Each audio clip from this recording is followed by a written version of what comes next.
अस्सलाम वालेकुम मेरे सादा से पाकिस्तानियों, मेरा नाम रेहान तारिक है और आप मेरा यूट्यूब चैनल देख रहे हैं। पाकिस्तान तहरीक इंसाफ को सुप्रीम कोर्ट से बड़ा रिलीफ मिल गया है। जी हां, पाकिस्तान तहरीक इंसाफ जिसने पिटीशन दायर की थी सुप्रीम कोर्ट लाहौर रजिस्ट्री में रात, और ये इस्तदा की जा रही थी कि अदालतें जैसे पहले रात 12 बजे खुली अब भी अदालतों को फौरी तौर पर खुलना चाहिए और ये रिलीफ पाकिस्तान तहरीक इंसाफ के लिए भी होना चाहिए। अब मेरे सादा से पाकिस्तानियों, पाकिस्तान तहरीक इंसाफ को एक बड़ा रिलीफ मिला है और एक बड़ा रिलीफ मिलने के इम्कानात भी रोशन हो गए हैं। वो क्या रिलीफ है जो पाकिस्तान तहरीक इंसाफ को सुप्रीम कोर्ट लाहौर रजिस्ट्री से मिला है, मैं आपके सामने रखता हूं। नंबर 1 ये कि फौरी तौर पर 3 रुकनी बेंच कॉन्स्टिट्यूट किया गया और सुप्रीम कोर्ट के ऑनरेबल जजेस जो ट्रैवल करके इस्लामाबाद से लाहौर रजिस्ट्री में पहुंचे हैं उसमें शामिल है chief justice of Pakistan justice Umar Ata Bandial साहब और जस्टिस एजाजुल एहसन साहब। ये वो 2 जजेस हैं जिनके बारे में तसव्वुर किया जाता है कि हर वो फैसला जो पाकिस्तान मुस्लिम लीग नून के खिलाफ आया है उसमें जो बेंच था उसमें ये 2 जजेस शामिल थे, जिसमें जस्टिस उमर अता बंदियाल साहब हैं जो चीफ जस्टिस ऑफ पाकिस्तान है और जस्टिस एजाजुल एहसन साहब हैं। अगर इनके रिमार्क्स भी उठाकर देखे जाएं, अगर पास्ट रिकॉर्ड देखा जाए तो जस्टिस एजाजुल एहसन साहब के रिमार्क्स जो हैं वो हियरिंग्स के दौरान बड़े सख्त होते हैं, पाकिस्तान मुस्लिम लीग नून के अगेंस्ट होते हैं। और आजकल तो इतना प्रेडिक्टेबल है किसी भी फैसले को देखना कि जब बेंच कॉन्स्टिट्यूट होता है, जजेस के नाम सामने आते हैं तो उस वक्त ही प्रेडिक्शंस आना शुरू हो जाती हैं कि यह फैसला पाकिस्तान तहरीक इंसाफ के हक में आएगा या पाकिस्तान मुस्लिम लीग नून इससे फ़ायदा उठाएगी। तो यही हो रहा है, कयास आराइयाँ हो रही हैं कि जो जजेस इस वक्त हेयरिंग कर रहे हैं इस पिटीशन की जो चौधरी परवेज़ इलाही साहब की तरफ से दायर की गई थी, जिसमें इस्तदा की गई थी कि वज़ारत आला के इंतखाब को कलअदम करार दिया जाए और deputy speaker Punjab assembly Sardar Dost Mohammad बुज़ारी की रूलिंग को भी गैर आइनी करार दिया जाए। अब होने क्या जा रहा है, 2 बजे deputy speaker Punjab assembly Sardar Dost Mohammad बुज़ारी को सुप्रीम कोर्ट लाहौर रजिस्ट्री ने ज़ाती हैसियत में तलब किया था। यानी ये जो 3 रुकनी बेंच है इसने वाज़े तौर पर यह कहा था कि मामला आइनी तशरीह से ज़्यादा समझने का है, क्योंकि बाज़ औक़ात हम कुछ गलतियां ला इल्मी में कर जाते हैं। यानी they were referring to the decision by the deputy speaker Punjab assembly Sardar Dost Mohammad बुज़ारी साहब के कुछ फैसले हम गैर दानिस्ता तौर पर, गैर इरादी तौर पर भी अपनी कज फहमी की वजह से कर जाते हैं।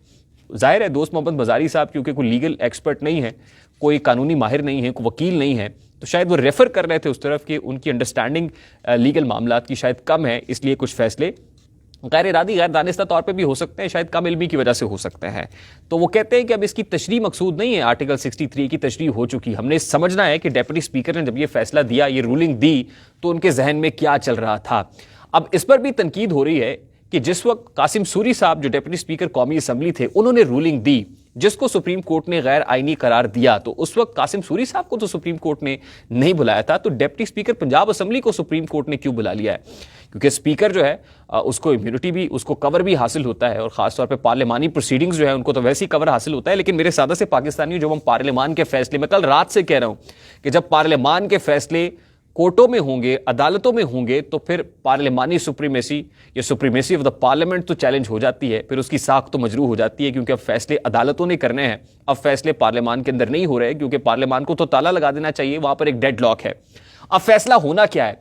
फैसला यही होना है कि क्या ये रूलिंग जो डेप्यूटी स्पीकर ने दी है ये गैर आइनी है, गैर कानूनी है, ये जायज़ है? क्योंकि इसी पर पता चलेगा कि ये जो वज़ारत आला का इंतखाब है क्या ये प्रोसेस ठीक हुआ है या गलत हुआ है। अब as far as the ruling is concerned, तो सुप्रीम कोर्ट ऑफ पाकिस्तान की जानिब से जो 63A की तशरीह की गई थी उसके पैरा 3 को कोट किया गया था जनाब दोस्त मोहम्मद बुज़ारी साहब की तरफ से, और उसमें यह वर्ड लिखा हुआ था जिसमें पार्टी हेड का लफ्ज इस्तेमाल हुआ है।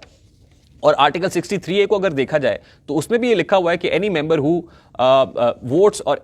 Doesn't vote or abstains from voting contrary to the parliamentary party, तो वो डिफेक्ट भी होता है और उसका वोट जो है कास्ट करने से मुतालिक उसमें बात नहीं की गई थी। ये बात तशरीह सुप्रीम कोर्ट ने अपने ऑर्डर के अंदर कर दी थी कि वोट भी काउंट नहीं होगा, यानी वो जो वोट कास्टेड होगा जो पार्लियामेंटेरियन है उस पर तो डिफेक्शन क्लॉज लागू हो जाएगी, लेकिन वो वोट कास्ट होगा या नहीं होगा, तहरीक इंसाफ ने उस पर तशरीह मांगी थी जिस पर सुप्रीम कोर्ट ने कैटेगोरिकली कह दिया था कि वोट भी कास्ट नहीं होगा, कास्ट होगा, काउंट नहीं होगा वोट, तो वोट भी काउंट नहीं हुआ। ये ऐसे ही हुआ। कल जनाब दोस्त बुज़ारी साहब ने कह दिया कि वोट काउंट नहीं होगा, लेकिन पहली बात यह है कि क्या contrary to the parliamentary party था वो उनका वोट कास्ट करना, या वो पार्लियामेंट्री पार्टी की गाइडलाइंस के बैन ही मुताबिक था? तो उसमें बहस हो रही है पार्टी हेड, क्या पार्टी हेड ने जो चौधरी शुजात साहब ने जो गाइडलाइंस दी थी क्या उनकी गाइडलाइंस प्रिवेल करेंगी या पार्लियामेंट्री पार्टी का फैसला प्रिवेल करेगा? क्योंकि पार्लियामेंट्री पार्टी तो वो है जो पार्लियामेंट के अंदर बैठी हुई है, प्रोविंशियल असेंबली में है, और पार्लियामेंट्री हेड भी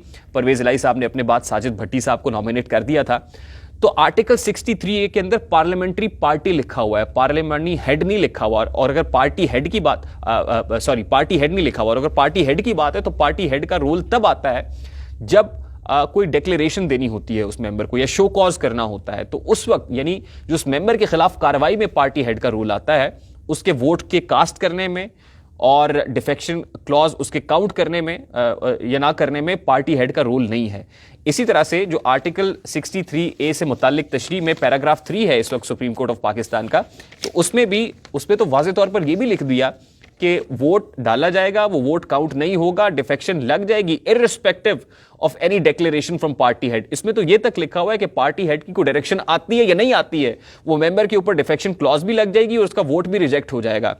तो लग ये रहा है मेरे सादा से पाकिस्तानियों कि आज जो सुप्रीम कोर्ट का 3 रुकनी बेंच है वो पाकिस्तान तहरीक इंसाफ के हक में फैसला दे देगा, और यूं पाकिस्तान तहरीक इंसाफ को सुप्रीम कोर्ट से बड़ा रिलीफ मिल जाएगा, जिसके बाद हमजा शहबाज का इलेक्शन कलअदम हो जाएगा। ऑल्दो वो सुबह अपना हल्फ उठा चुके हैं,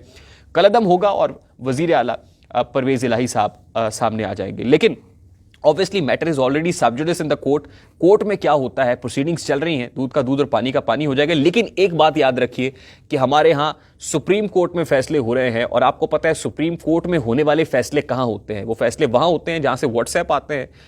जहाँ से इंस्ट्रक्शंस आती हैं, जहाँ से टेलीफोनिकली कन्वे कर दिया जाता है कि फैसला तो आप करेंगे, लेकिन इस फैसले में लिखना क्या है ये हम बताएंगे। तो let's see what happens in the court. मुझे रेहान तारिक को इजाज़त दीजिए, अपना बहुत सारा ख्याल रखिएगा। अस्सलाम वालेकुम।